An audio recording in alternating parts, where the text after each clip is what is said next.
Bismillahirrahmanirrahim. Alhamdulillahirabbil alamin. Wassalatu wassalamu ala rasulil amin nabiyyina Muhammad wa ala alihi wa sahbihi ajma'in. Amma ba'd.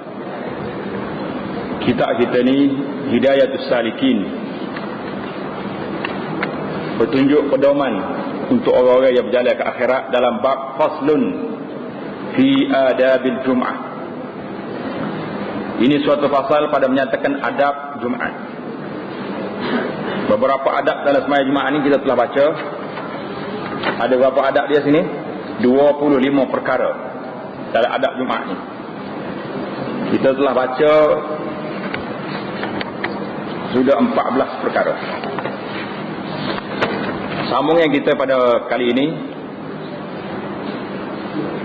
Jadi alhamdulillah malam ni pula kita duduk guna meja hak baru pula lah. Baru nampak ke belakang sikit lah. Adab yang ke-14 ini, iaitulah tentang beberapa bacaan dalam surah-surah yang dipilih waktu sembahyang Jumaat, hari Jumaat. Kita dah baca dah tentang suratul Kahfi.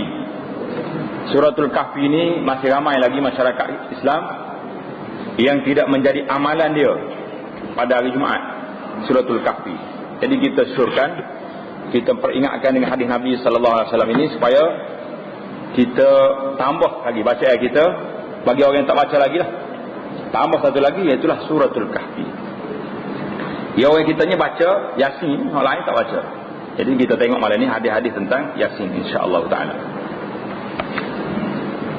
Kita telah baca tentang Qul Huwallahu Ahad.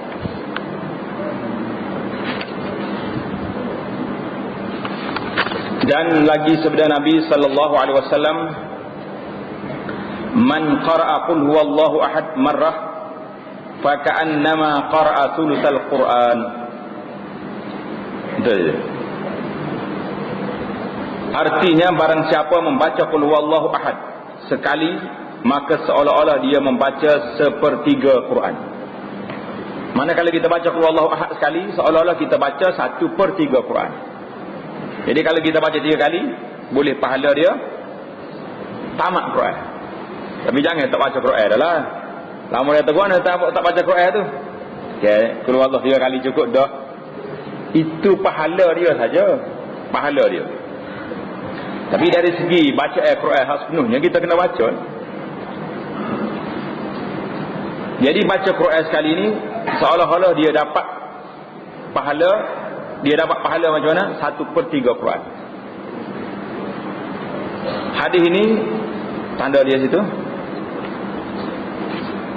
Hadis ini diriwayat oleh Imam At-Tirmizi.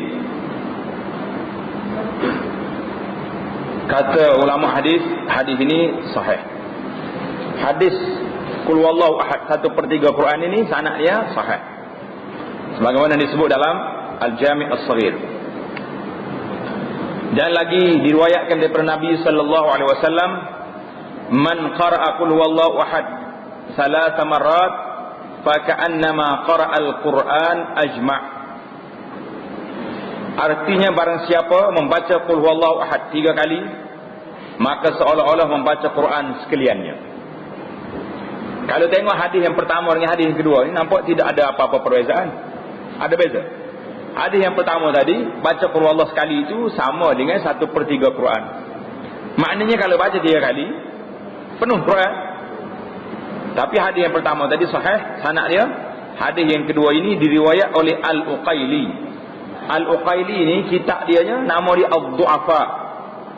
Kitab yang dia kumpul hadis-hadis dalam kitab Al-Uqaili ni, iaitulah kitab hadis-hadis yang diriwayat oleh orang-orang yang lemah. Pada itulah ulama mengatakan hadis ini dhaif, dan ada sebagian ulama kata sanad hadis ini maudhu', tak boleh terima. Tapi kalau kita tengok dari segi makna, atas dengan bawah ni tak lari, tapi sanad dia maudhu'. Dan lagi sabda Nabi sallallahu alaihi wasallam, man qara'a qul huwallahu ahad 10 marrah banallahu lahu baitan fil jannah. Artinya sesiapa yang membaca Qul Huwallahu Ahad 10 kali, nescaya memperbuat Allah baginya rumah dalam syurga. Mana siapa dia nak banglo dalam syurga sebuah, baca qul huwallahu ahad berapa kali? 10 kali. 10 kali boleh sebuah rumah. Kalau baca 1000 kali sehari, boleh berapa rumah dalam syurga? Boleh 100 buah. 100 buah sehari, luaslah kawasan kita. Banyak rumah. Hadis ini diriwayat oleh Sa'id Ibn Mansur dalam sunan dia. Kata ulama sahih, sanad dia sahih tadi. Hadis ini sahih sanadnya. Hadis qul huwallahu ahad 10 kali.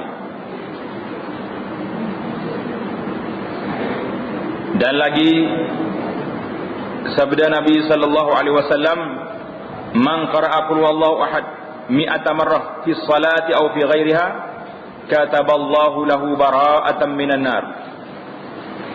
Artinya barang siapa membaca qul huwallahu ahad 100 kali dalam sembahyang atau lainnya, nascaya disuratkan, dituliskan Allah Taala baginya lepas daripada api neraka. Hadis ini diriwayat oleh At-Tabarani, tapi sanadnya dhaif. Sanadnya dhaif. Dan lagi-lagi diriwayatkan daripada Nabi sallallahu alaihi wasallam, man qara'a qul huwallahu ahad 1000 marrah faqad ishtara nafsahu minan nar. Barang siapa membaca qul huwallahu ahad 1000 kali, sesungguhnya telah membeli ia akan dirinya daripada api neraka. Jadi hadis-hadis ni, hadis yang ini beli daripada api neraka ini diriwayat oleh Al-Khayyari dalam kitab Al-Fawaid. Kata ulama, hadis ini maudhu', tak mari daripada Nabi sallallahu alaihi wasallam. Kata Al-Manawi, Al-Manawi ini nama dia Abdul Rauf bin Tajul Arifin bin Ali bin Zainal Abidin Al-Manawi Al-Qahiri. Seorang yang masyhur. Al-Manawi ini dalam kitab dia Faidul Qadir, dia syarah kepada hadis Al-Jami' As-Saghir. Alhamdulillah kitab Al-Jami' As-Saghir kita telah tamat belajar di masjid kita ni. Tamat dah? 2 kali tamat kau. Al-Jami' As-Saghir. Jadi nak baca Al-Jami' As-Saghir ni cukup payah. Sebab kitab Al-Jami' As-Saghir ini, kitab dia bukan kitab untuk kita buat ngaji hadis. Tidak kitab muqarrar hadis. Kitab Al-Jami' As-Saghir ini kitab nak cari hadis. Sebabnya As-Suyuti rahimahullahu ta'ala, dia kumpul hadis ikut abjad, ikut kepala. Kalau kita nak cari hadis, innallaha, cari kepala alif. Alif nun, alif nun. Semua jumpa. Innallaha kataba, innallaha kada, innallaha kada. Kalau kita nak cari hadis, naha, cari di huruf nun. Jadi senang. Dia atur hadis ni mengikut abjad, ikut huruf. Jadi Al-Jami' As-Saghir ni senang. Tapi masalahnya Imam As-Suyuti rahimahullahu ta'ala, dia buat rumus pada hadis ni. Ta Tirmizi, Dal Abu Daud. Darajah hadis yang dipilih juga dia buat rumus. Sad, Dad. Sad sahih, Dad dhaif. Jadi Sad dengan Dad ni rumus dulu ya, cuma ni ada titik ni tak ada titik. Kadang-kadang nak dhaif dia gugur titik dia jadi sahih. Jadi mari ulama yang mutaakhir ini, yang kemudian baru je meninggal dia, iaitu Syekh Muhammad Nasiruddin, dia ambil hadis Al-Jami' As-Saghir ni, rombak semula satu-satu, dia pisah dua. Hak sahih dengan hasan tak suku, hak dhaif letak setepak, hak dhaif dengan maudhu' letak setepak. Jadi mudah nak cari. Jadi kita bagi galakkan kepada pelajar-pelajar kita, bila ada keuangan beli kitab Al-Jami' As-Saghir, sama ada dia panggil sahih Al-Jami' As-Saghir ataupun dhaif Al-Jami' As-Saghir, kerana kitab ini membantu kita cukup besar, membantu kita untuk nak cari hadis. Jadi kalau kita nak cari hadis apa? Innamal a'malu binniyat, cari alif nun mim. Jumpa innama. Nak cari hadis apa? Al-bay'ani bil khiyar, Al-bay'ani bil khiyar, ma lam yatafarraqa. Cari dalam alif ba ya. Jumpa. Dia ada pula al pula. Ada ba sebelum ada alif lam. Kemudian dia kata babu al, ada alif lam pula. Jadi semua ni membantu kita dalam. Jadi kata Al-Manawi rahimahullah ta'ala dalam kitab dia Syarah Al-Jami' As-Saghir, nama kitab dia Faidul Qadir. Nama Faidul Qadir.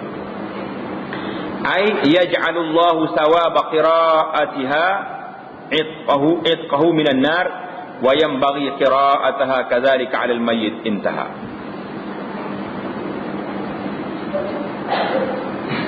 Artinya menjadikan Allah akan pahala membaca qul huwallahu ahad itu akan memerdekakan dia daripada api neraka. Dan sayudianya membaca akan dia seperti yang demikian itu atas mayat, yakni supaya memerdekakan Allah Ta'ala akan dia daripada api neraka. Itu huraian yang dibuat oleh Al-Manawi dalam kitab dia Faidul Qadir rahimahullah ta'ala Al-Manawi. Habislah kita dalam bab qul huwallahu ahad. Ya, betulnya qul huwallahu ahad ni sulusul Quran sebagaimana dalam hadis yang sahih tadi. Kemudian kita diminta baca qul huwallahu ahad. Baca waktu pagi, baca waktu petang, sentiasa kita kena baca qul huwallahu ahad. Pasal itulah qul huwallahu ahad ni sangat besar kedudukannya. Nama qul huwallahu ahad ni surah Al-Ikhlas. Nama apa dia? Surah Al-Ikhlas. Pasal apa? Sebab ikhlas ni maknanya surah yang membersihkan orang ni daripada syirik. Surah Ikhlas makna ikhlasut tauhid lillahi ta'ala. Mana ikhlas? Qul huwallahu ahad, Allahus samad, lam yalid wa lam yulad wa lam yakul lahu kufuwan ahad. Mana cukup dah, sempurna. Mun kata Allah Taala tu esa, tak ada sekutu, tak ada anak, tu heran tu. Jadi qul huwallahu ahad ni walaupun ringkas, beberapa ayat yang pendek, tapi dianya mengandungi makna yang cukup besar. Sekarang ni kita berpindah pula kepada kelebihan membaca surah Yasin. Bermula kelebihan membaca surah Yasin itu amat banyak. Baca surah Yasin amat banyak dan memang menjadi amalan kita surah Yasin. Mana ada rumah orang, lekeh-lekeh manusia mesti ada surah Yasin atas rumah dia tak? Ada. Demam baca surah Yasin, sakit kepala surah Yasin, orang mati surah Yasin, orang sakit Yasin. Jadi surah Yasin ini satu surah yang dikenali ramai. Jadi apakah kelebihan dia yang ada dalam surah Yasin sehingga kita diminta masyarakat kita kalau tak baca Yasin pun jadi surah tak kena. Baik. Sabda Nabi sallallahu alaihi wasallam, inna likulli syai'in qalba, inna li syai'in qalba wa qalbul Qur'an Yasin, wa man qara'aha kataballahu lahu bi qira'atiha qira'atal Qur'ani 10 marrat.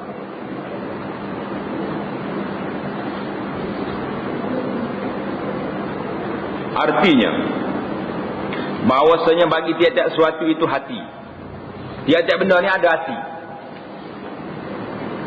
Dan hati Al-Quran itu Yasin.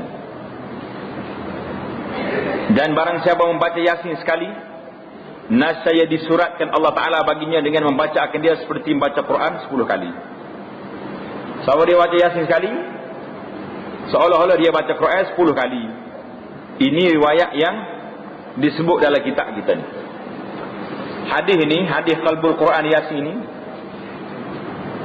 hadis ini diriwayat oleh Imam At-Tirmizi. Tulis, hadis ini riwayat oleh At-Tirmizi. Kata Abu Isa At-Tirmizi, hadza hadithun gharibun la na'rifuhu illa min hadis Humaid ibn Abdul Rahman. Anjay cerita Tirmizi di sini.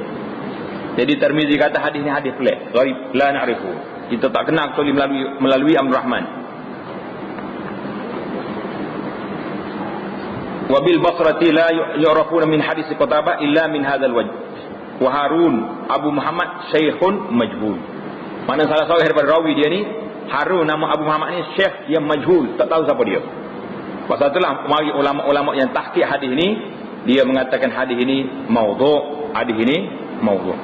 Sebab ada rawi dia tu majhul. Tanda situ hadis hati Quran Yasin. Siapa dia baca Quran, baca Yasin sekali, macam baca pahala 10 kali, hadis maudhu'. Apa makna hadis maudhu'? Mengikut disiplin ilmu hadis, mana hadis palsu. Tak boleh kita berpegang dengan dia. Dan lagi sabda Nabi sallallahu alaihi wasallam, man qara'a Yasin ibtigha'a wajhillah ghufira lahu ma taqaddama min dhanbihi faqra'uha 'inda mautakum.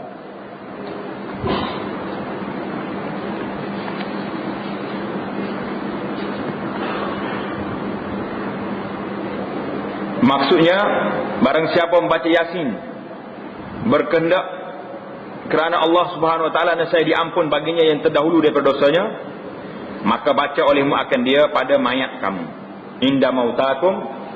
Jadi pada mayat kamu, dalam kitab kita ni terjemah baca pada orang mati. Ada setengah ulama mengatakan baca bila orang itu dekat nak mati. Jadi hadis Yasin ni lagu nak pula cerita sini. Man qara Yasin.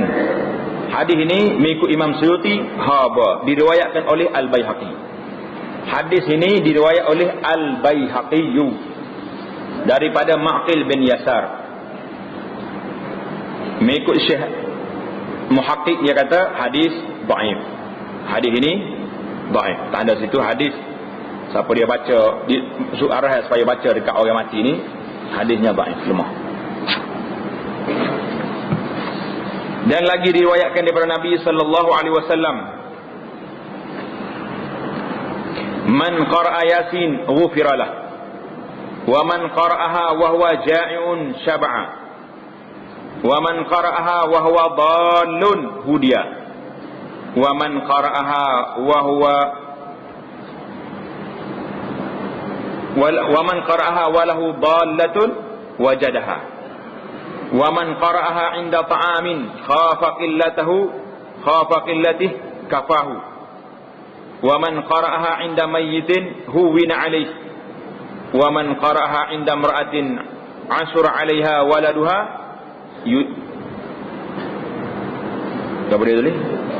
yusaru 'alayha, wa man qara'aha fa ka'annama qara'a al-Qur'an 11 marrah wa likulli syai'in qalbun wa qalbul Qur'an Yasin. Sedap ni hadis ni. Hadis ni ceritanya sedap.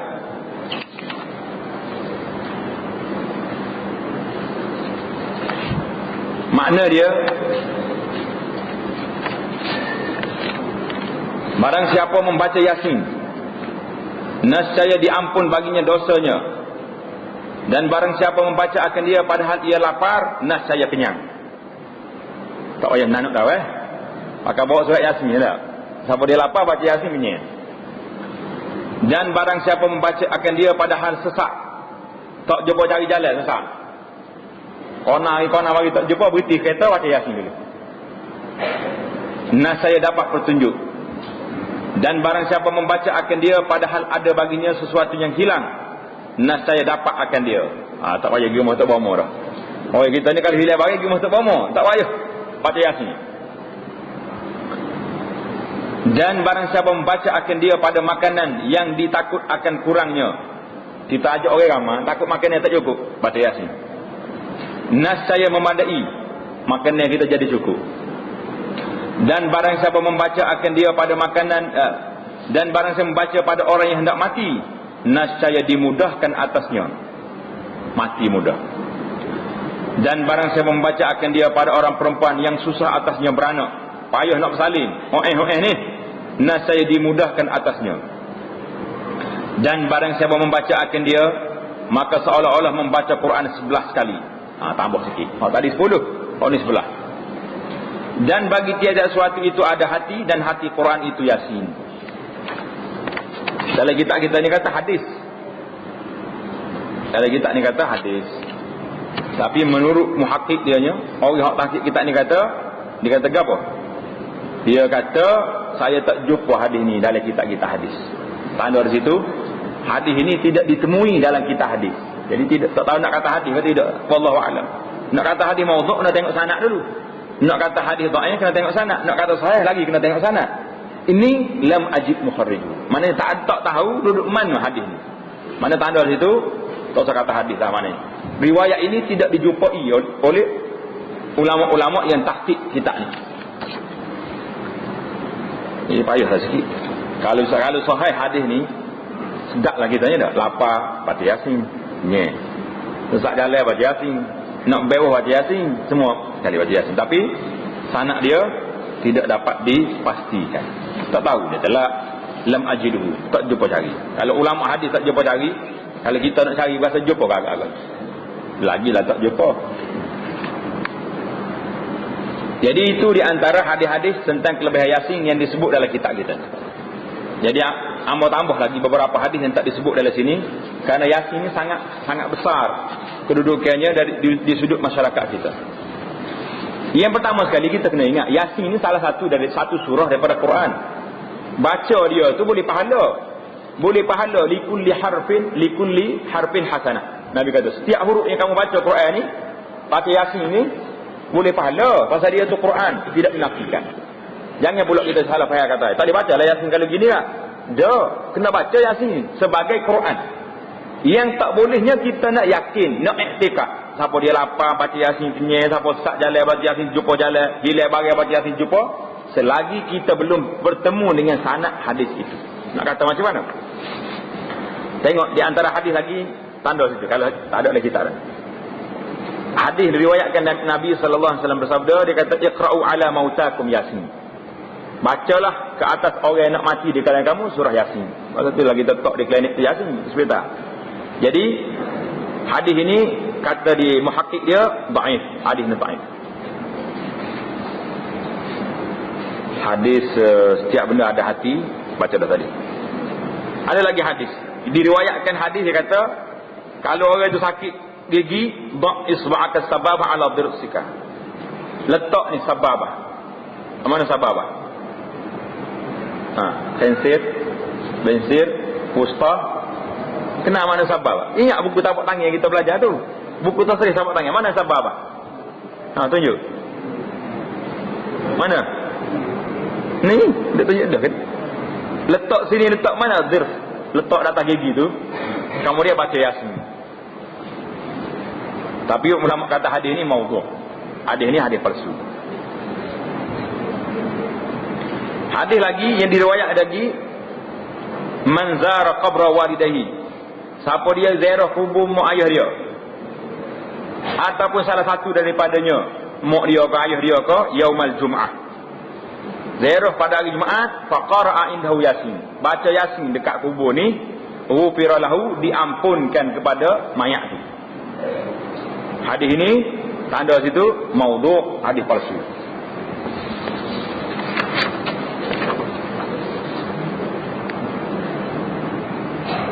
Hadis siapa dia baca Quran, baca Yasin sekali seolah-olah baca Quran 10 kali, maudhu'. Man qara'a Yasin fi lailatin asbaha maghfuran lah. Siapa dia baca Yasin waktu malam, pagi esok Allah Taala ampun dosa dia. Hadis ini juga dhaif. Man qara'a Yasin marrah fa ka'annama qara'al Quran marrataini. Siapa dia baca Yasin sekali seolah-olah dia baca Quran 2 kali, maudhu'. Hadis ini maudhu' juga. Siapa dia, ada lagi ni, hadis maudhu' lagi ni. Siapa dia tulis Yasin, kemudian dia sapu dengan air, minum air tu, air Yasin. Bukan mai baca Yasin sini dah, tulis di pinggir ke apa-apa. Ambil air jua, minum air tu, air kita tulis.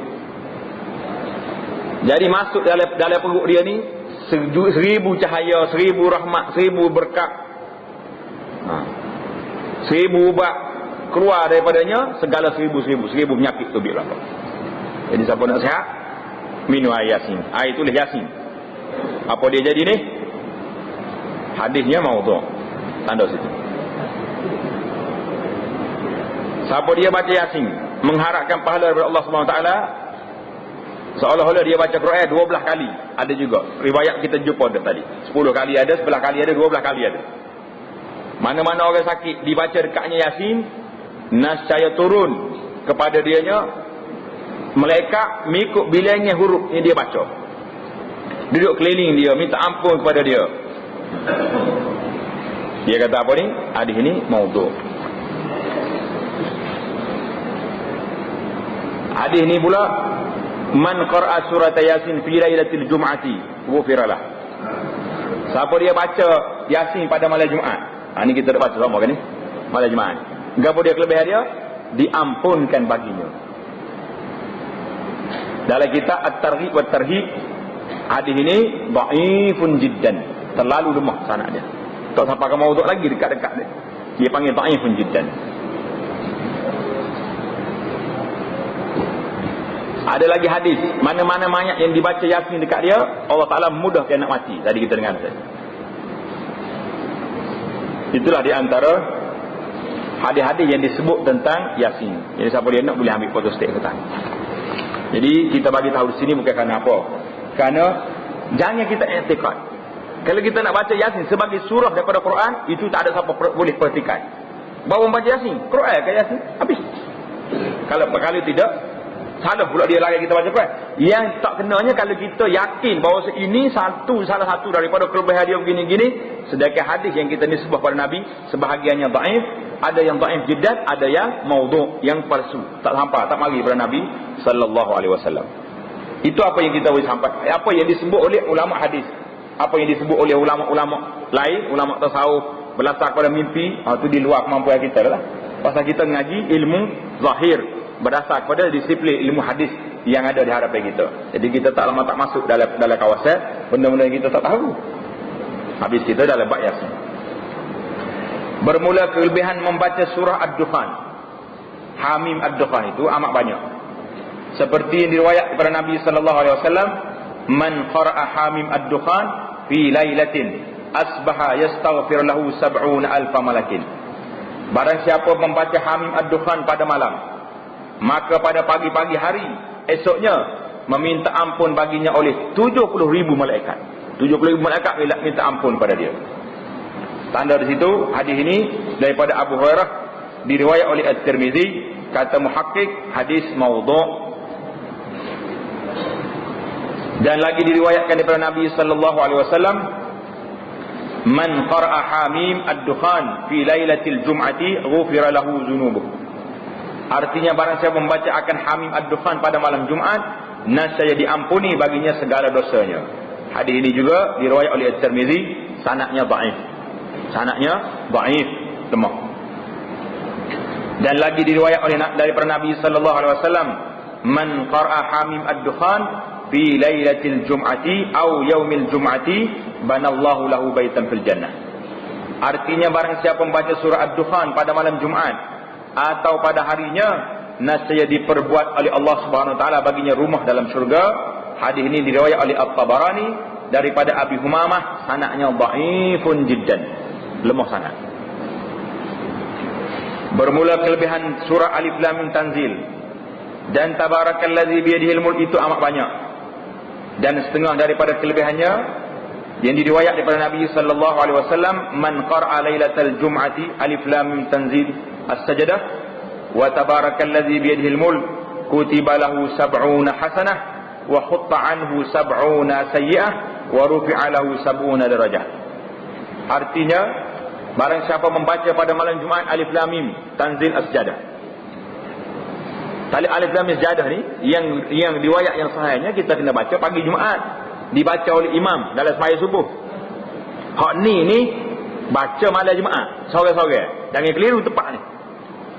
Dan tabarakallazi biyadihil mulk, nascaya disuratkan baginya 70 kebajikan dan dihilangkan daripadanya 70 kejahatan dan diangkatkan baginya 70 darjat. Hadis ini kata muhakkik, lam ajid mukharrijuhu, saya tak jumpa di mana dalam kitab-kitab hadis. Tidak ditemui hadis ini dalam kitab hadis.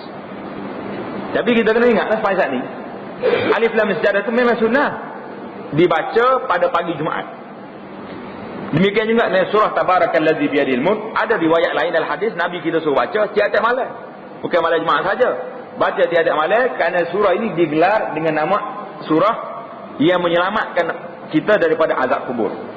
Siapa dia rasa cemas nak masuk kubur sore-sore, baca setiap malam surah Tabarakallazi biyadihil mulk wa huwa ala kulli syai'in qadir. Tiap-tiap malam kena baca. Jadi jangan tunggu malam Jumaat.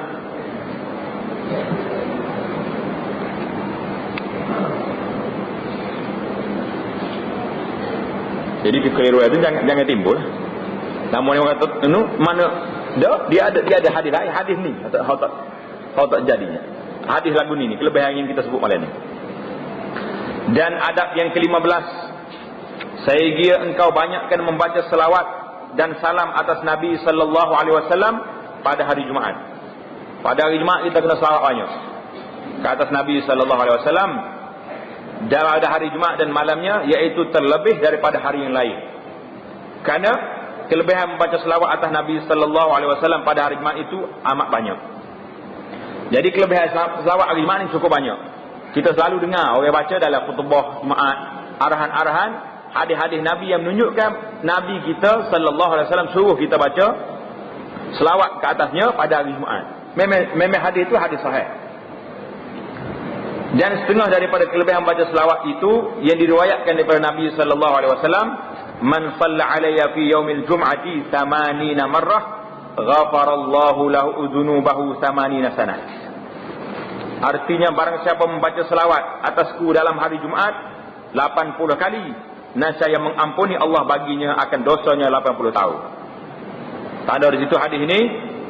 Hadis ini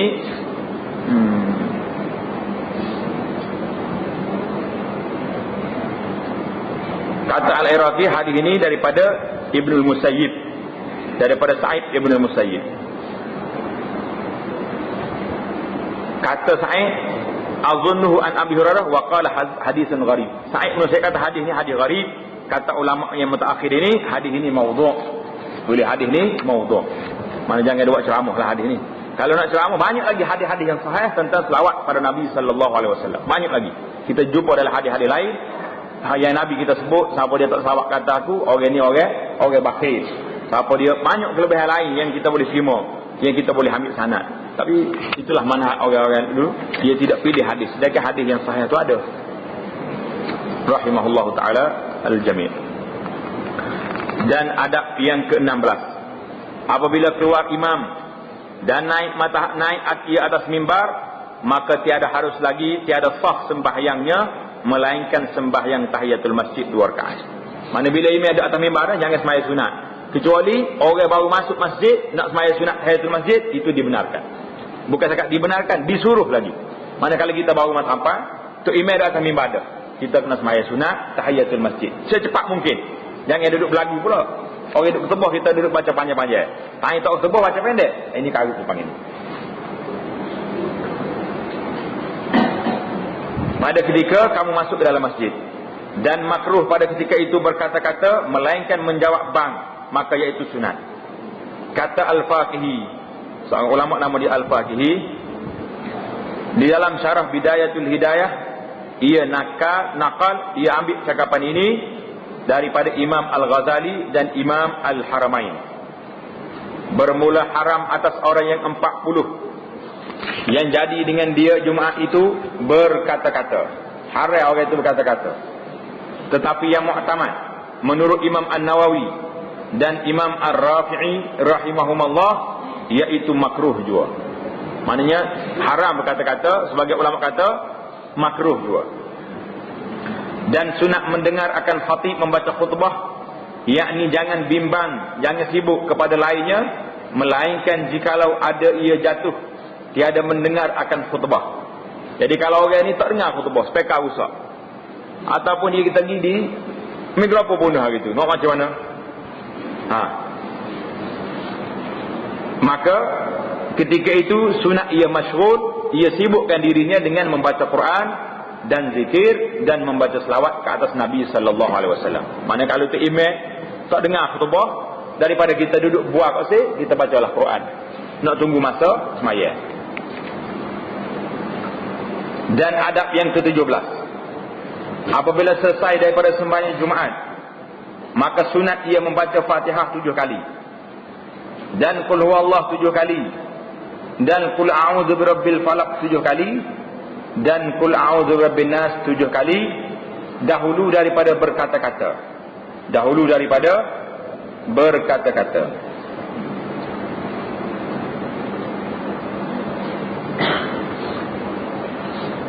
Maka yang demikian itu memeliharakan ia daripada segala kejahatan, daripada satu Jumaat kepada Jumaat yang lain, dan lagi memeliharakan ia bagimu daripada syaitan.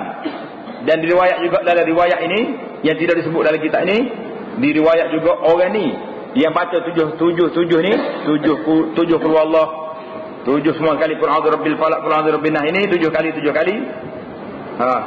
kali Fatihah ni, ghufira lahu ma taqaddama min dzambihi wa ma ta'akhkhar, diampunkan dosa yang lepas dan dosa yang akan datang. Ini riwayat hadis ini.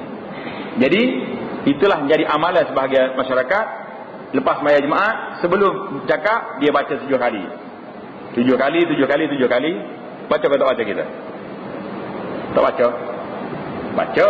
Ada tak baca tak? Jadi hadis ini diriwayat oleh Al-As'ad Al-Qusairi daripada Anas marfu', dan ia juga diriwayat oleh Ibn Sunni. Kata ulama, hadis ini maudhu'. Hadis 7 kali ini maudhu'. Jadi pasal itulah ada orang tak baca, kerana sanad dia kata maudhu' hadis ini. Yang pertama sekali, cerita dia sebut dalam hadis ni, dia kata siapa dia baca 7 kali ni, Pajma' ni, ghufira lahu ma taqaddama min dhanbihi wa ma ta'akhkhar. Diampunkan dosanya yang lepas dan yang kemudian. Malah baru kita baca kitab Bidayatus Sul fi Tafdhilir Rasul. Di antara kehebatan Nabi kita Muhammad sallallahu alaihi wasallam ini, Allah Taala bagi keampunan kepada dia yang lepas dan yang kemudian. Dia tak bagi kepada nabi-nabi yang lain. Bagaimana dalam hadis ini dia sebut, siapa dia baca 7 ni lepas Jumaat, diampunkan dosanya lepas dan dosa yang kemudian. Dalam kitab Bidayatus Sul, Al-Izz bin Abdul Salam rahimahullah taala kata, nabi lain pun tak ada jawatan ni. Macam mana dengan orang biasa, dengan baca 7 kali ni boleh keampunan kamu dulu dan kemudian dosa yang kemudian. Pasal itulah ulama mengatakan hadis ini raihatul al-wad' wadih. Maknanya bau hadis palsu tu cukup jelas. Itu pasal itulah Al-Hafiz Ibn Katsir di dalam tafsir Al-Quran Al-Karim, waktu dia tafsir ayat liyaghfira lakallahu ma taqaddama min dzambika wa ma ta'akhkhar, Ibn Katsir mengatakan hadza min khasa'isin nabi sallallahu alaihi wasallam la yusyarikuhu fiha ghairah. Tak ada siapa dia boleh jawatan ni diampun dosa dulu dan dosa kemudian ni sekali dengan Nabi, tak ada. Termasuk nabi-nabi yang dahulu. Jadi macam mana kita kata hadis ini kata siapa dia baca 7 kali ini dapat keampunan sedemikian. Jadi itu kata Ibn Katsir, ini tak boleh berlaku kerana ini adalah ciri-ciri keistimewaan Nabi kita Muhammad sallallahu alaihi wasallam.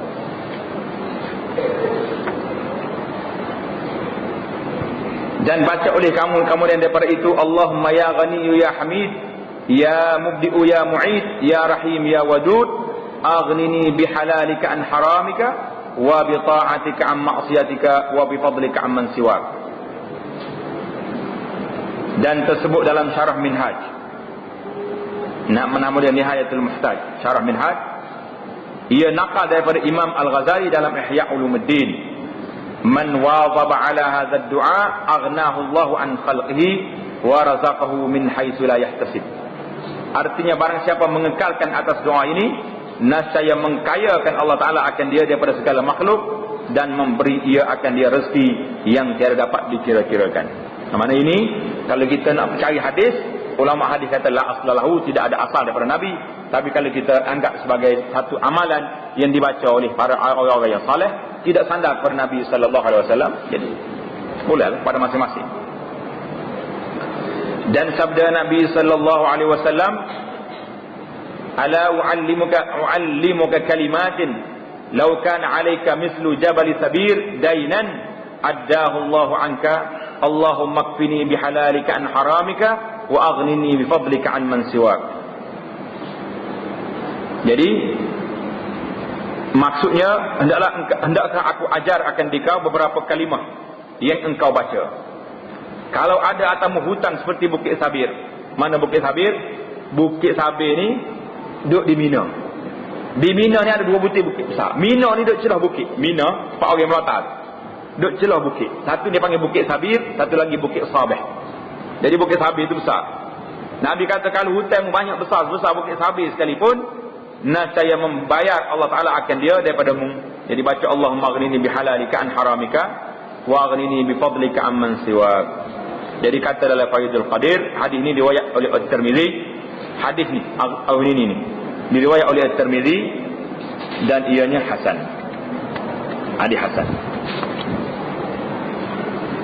Dan adab yang ke-18, sunat engkau sembahyang kemudian daripada sembahyang Jumaat itu 2 rakaat, iaitu sunat muakkad, atau engkau sembahyang 4 rakaat yang 2 rakaat sunat muakkad dan 2 rakaat sunat ghair muakkad pada fuqaha. Atau engkau sembahyang 6 rakaat, maka sekalian itu sunat muakkad pada mazhab ahli tasawuf, kerana sekalian itu tersebut dalam hadis Nabi sallallahu alaihi wasallam. Maknanya kita boleh sembahyang sunat ba'diyah Jumaat 2 rakaat, 4 rakaat. Dan adab yang ke-19, sunat kemudian daripada sembahyang Jumaat itu duduk di masjid hingga maghrib atau hingga asar serta berniat iktikaf. Lambat sudah mai ya dah. Bunga tu bit, dia terlama tak email tu tebuh hari ni. Mayuh pula tak email waktu tebuh lama ni tu ni. Bunga klik degah-degah. Ni dah lagi tak kata kena duduk sampai rasa duduk sini. Atau duduk sampai maghrib. Kata Imam Al-Ghazali rahimahullah dalam Ihya Ulumuddin, man shalla al-'asra fil jami' kana lahu thawabu umrah, wa man shalla al-maghriba falahu thawabu hajjatin wa umratin. Artinya barang siapa sembahyang asar dalam masjid al-jami', masjid Jumaat, nascaya Allah baginya pahala haji dan umrah. Dan hendaklah engkau pada ketika demikian itu sungguh-sungguh ada negara, ada tinggal ada dalam kitab kita ni. Barang siapa sembahyang asar dalam masjid jami' adalah baginya pahala seperti umrah. Dan siapa dia sembahyang maghrib, bagi dia pahala haji dan umrah. Mana kalau nak haji dan umrah tak payah pergi Mekah, lepas sembahyang Jumaat jangan klik, tunggu sampai sembahyang maghrib. Dan hendaklah engkau pada ketika demikian itu sungguh-sungguh meminta doa kepada Allah Subhanahu Wa Taala serta khusyuk dan khudu' mana rendah diri. Kerana dalam hari Jumaat dan pada malamnya itu ada satu saat yang mustajab, yang tiada tertentu. Mudah-mudahan kebetulan doamu itu pada saat yang mustajab, yang diperkenankan oleh Allah Subhanahu Wa Taala itu. Kata Imam Al-Ghazali rahimahullahu taala, wala tahdur fil jami' majalis al-khalqi wala majalis al-qisas bal majalis al-ilmi syarif an-nafi', wa huwa alladhi yazidu fi khawfika min Allah taala wa yanqusu min raghbatika fid dunya, fa kullu ilmin la yad'uka min ad-dunya ila al-akhirah fal jahlu apa tu a'wadu 'alayka minhu fasta'iz billahi min ilmin la yanfa'. Artinya, dan jangan engkau hadir dalam masjid al-jami' itu akan perhimpunan orang. Jangan pergi ke masjid ni kerana orang pergi masjid sebab ramai orang nak pergi buat situ. Dan jangan pula pergi masjid kerana nak dengar cerita. Ni masalah juga ni. Ustaz ni nakal dengar cerita, bukan nak ngaji ilmu, dengar cerita ya. Tetapi hendaklah kamu pergi ke masjid itu untuk apa ni? Jangan engkau pergi ke masjid itu akan perhimpunan orang mengajar ilmu yang tak ada memberi manfaat bagi jalan akhirat. Orang mengajar tak beri manfaat, duduk cerita orang, duduk mengata orang, duduk royak cerita kau baca hadis-hadis palsu umpamanya.